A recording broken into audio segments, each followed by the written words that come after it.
the indignation of Jesus. He looked around at them in anger. Mark 3:5.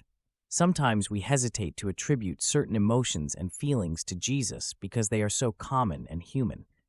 We find it hard to believe that Jesus could have felt anger, for example. If he did, it would make him remarkably similar to us. Even the least talented among us are quite skilled at feeling indignant.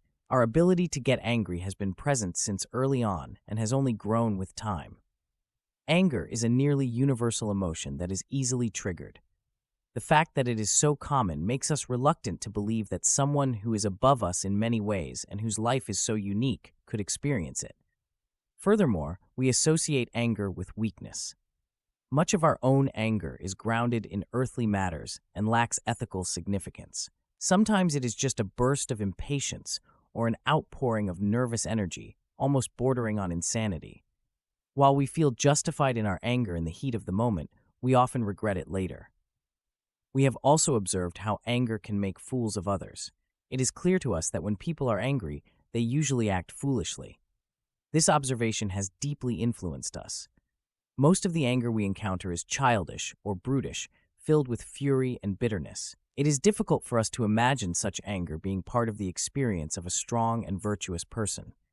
Because anger often combines with base and unattractive elements and frequently stirs up negativity within us, it has been classified as a vice.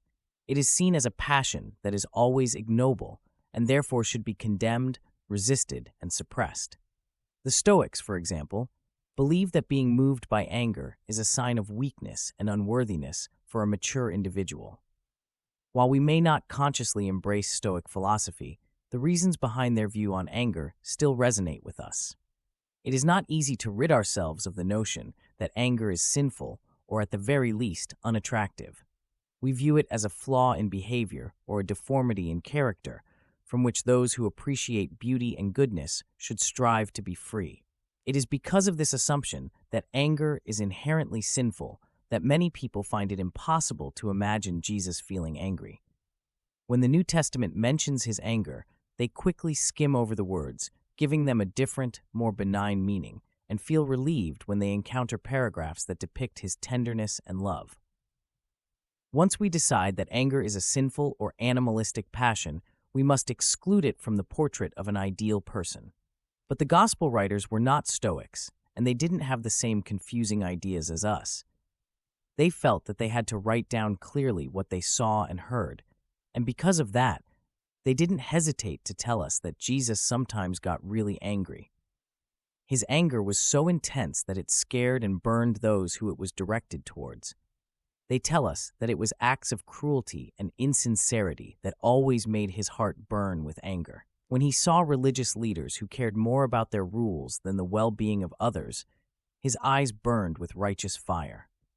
Those who witnessed it could never forget the look in his eyes as he stared at those whose hardness of heart he despised. He hated the false beliefs and rituals surrounding death, and he was disgusted by the fake mourners at funerals. Any act of cruelty or deceit in the world made his soul rise up in passionate defiance. He was furious when he saw the temple being disrespected. The greedy people who cared only about money and not about worship filled him with a fire that almost consumed him. The people who ran away from him had never seen such intensity in his eyes. It was abhorrent to his noble soul that a building meant to honor God would be turned into a marketplace, and it drove him to take actions that shocked his disciples and still scandalize many today. You can't understand the cleansing of the temple unless you have felt the force and heat of righteous anger. There are many words that he spoke that still burn with fervent passion, even after 2,000 years. Who can read the story of the rich man and Lazarus without feeling the fire of righteous scorn? Who can read his condemnation of the Pharisees without realizing that they are witnessing a volcano erupting with molten lava? Only someone capable of tremendous anger could speak the way the evangelists recorded. It's a wrath that goes beyond human anger. It is the very wrath of God himself. One of the purposes of the New Testament is to reveal to us a new kind of anger. If you take away Jesus' capacity for indignation, you destroy the Jesus we see in the Gospels. His blazing wrath is one of the most remarkable aspects of his character. If he were less emotional, he wouldn't have moved people the way he did. If his passion were less intense, the world would never have called him master. So in Jesus, we have what may seem like a contradiction to some. He is both gentle like a lamb and fierce like a lion. He embraces like a mother, but he also strikes with the force of a thunderbolt. He is tender yet formidable, loving but also capable of delivering a crushing blow. How can we reconcile Jesus' indignation with his love? It's actually quite simple. His anger is a result of his love. His wrath comes from his holiness. His mercy wouldn't mean anything without his immeasurable capacity for anger. If you take away his indignation, you undermine the foundation of his holiness, righteousness, mercy, and love. Love and anger are not enemies or rivals. They always go together and can't exist without one another. Only those who have never truly loved struggle to understand how love can also be wrathful. Have you ever seen a lover remain calm and gentle when someone insults their beloved? When in history has love ever remained calm in the face of someone who hurts the one they love? A mother, who is usually gentle and kind with her children, becomes a fierce protector when faced with an enemy who threatens them. The intensity of her anger is determined by the depth and passion of her love. It is the strongest love that, when focused on the well-being of others, can burn opposing forces to ashes. The power to love and the power to hate always go hand in hand. There is right and there is wrong, and the former must be praised while the latter must be condemned. This condemnation can't be cold, but must be fervent. It must carry the full force of the soul. It must be fueled by that divine fire known on earth as indignation. In Jesus, we can understand what it means to be a normal person and experience various emotions. He is well-rounded and complete. He believes that all the desires, impulses, and passions that God has given us have a purpose and should not be suppressed. Instead, we should learn to control and guide them towards their intended use. Jesus experienced anger, but he never sinned. Anger can easily get out of control, just like fire, and become dangerous. However, Jesus had control over his anger. He knew its limits and never let sinful thoughts or actions mix with his righteous indignation. Unlike us, who often get irritated or bitter over minor things like a missed bus or a small inconvenience and totally lose our composure in our anger. Yet when we are not personally impacted, we can be relatively calm and unaffected by the most outrageous acts of evil perpetrated on the helpless and the weak. Jesus' anger was not driven by selfishness. He remained calm and composed even when people mistreated or lied about him. Even when he was crucified, he did not show anger, but instead prayed for forgiveness for those who harmed him. The source of Jesus' anger was injustice and mistreatment towards others. He became furious when he saw the weak and helpless being abused. His indignation burned even hotter when it was directed towards the rich, exploiting the poor, the clever taking advantage of the ignorant, the strong mistreating the weak, and the cunning trapping the innocent. The early church was deeply moved and inspired by his passionate stand against cruelty and his fiery words warning those who led innocent souls astray. His heart was tender and compassionate, which is evident in his powerful statement, "If anyone causes one of these little ones who believe in me to sin, it would be better for them to have a heavy millstone tied around their neck and be thrown into the sea."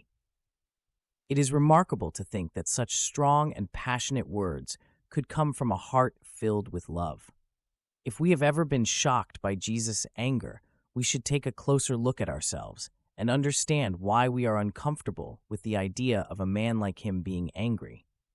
Whenever we come across something Jesus said or did that seems to go against what we believe is morally right, it's important to reassess our own moral standards. It's possible that what we see as a flaw in Jesus actually reveals a limitation within ourselves.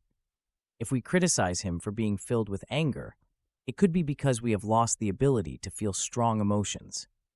If we don't feel outraged by cruelty and injustice, it might be because our souls have been weakened by sin.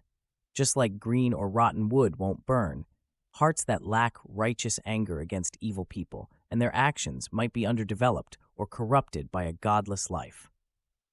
One of the sad signs of our time is our inability to feel anger. Many of us are indifferent or lukewarm in the face of enormous evils. indifference towards wrongdoing, is always a sign of moral decline. If we don't feel a burning hatred towards wickedness, it's because we possess some of that wickedness within ourselves. We would despise corruption with a passionate detestation if we ourselves weren't tempted by it. A healthy soul resents and opposes all forms of wrongdoing. An untainted heart becomes wrathful against the forces of evil. What our world needs now more than ever is an increased capacity for moral indignation. Nothing clears the air like the passionate anger of righteous hearts.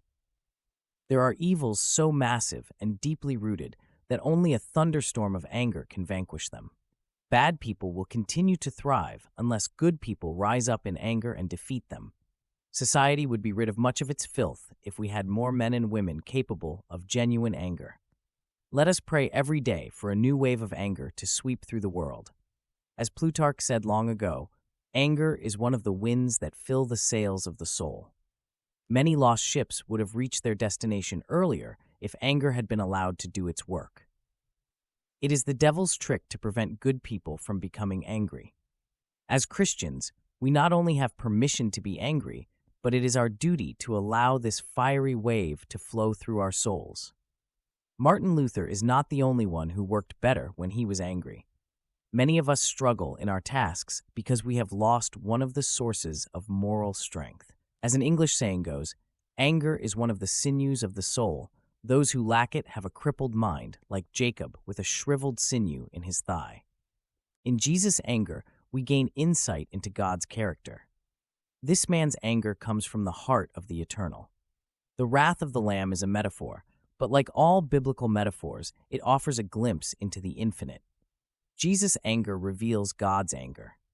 It's noteworthy that the beloved disciple who is known for his loving and tender heart speaks the most about the wrath of the Lamb. As he reflected on his time with Jesus, one trait that stood out to him was Jesus' anger. When he mentions it, it is always with words that quiet the heart. The person who declares that God is love is the person who warns us to flee from the wrath of the Lamb. The New Testament is an amazing book. It is straightforward, discerning, and genuine. It is completely free from sentimentality. It doesn't have a weak spot for bad people. It doesn't make excuses or try to justify wrongdoing. It doesn't have an excessive tenderness. There are many sentimental people in the world who talk about love without truly understanding what love is. After listening to their shallow words, it's refreshing to read a book that exposes every bad deed and shames every unrepentant wrongdoer. There are no soft or weak thoughts, no mushy feelings in the Gospels. Everything is high, straight, fine, firm, and true. Under this kind of sky, life becomes grand, solemn, beautiful. It is worth striving, working, and enduring hardships. We can be certain that God is in his heaven, and even though wickedness may prosper for a time, God's heart burns with an unquenchable fire against it. Eventually, justice will prevail. In the end, every impure man, and every cruel man, and every man who loves and makes a lie will find himself outside the city whose streets are gold and whose gates are pearl.